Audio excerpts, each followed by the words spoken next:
L'acheteur invite en même temps l'ensemble des candidats sélectionnés à participer à la suite de la procédure.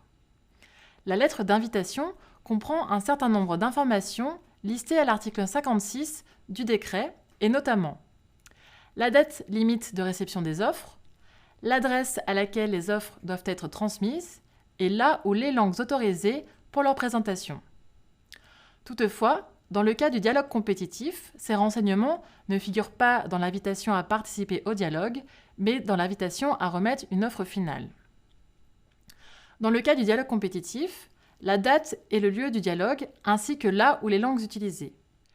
La liste des documents à fournir, la pondération ou la hiérarchisation des critères d'attribution du marché public, si ces renseignements ne figurent pas dans les documents de la consultation. À noter la différence de traitement entre le dialogue compétitif et les autres procédures s'agissant de la date limite de réception des offres. La date limite ne s'applique pour le dialogue compétitif que pour l'offre finale. En effet, d'un point de vue formel, les candidats sont amenés à faire des propositions à l'acheteur en cours de dialogue et non des offres. Dans la mesure où ces propositions ont pour objet de contribuer à l'élaboration d'une solution pour l'acheteur et non à formaliser un accord, elles n'engagent pas les candidats, notamment pour la fixation du prix.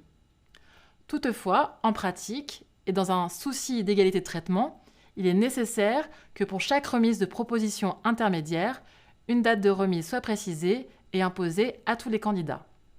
S'agissant de l'analyse de la recevabilité des offres, l'acheteur vérifie que les offres ont été remises dans les délais et qu'elles sont régulières, acceptables et appropriées.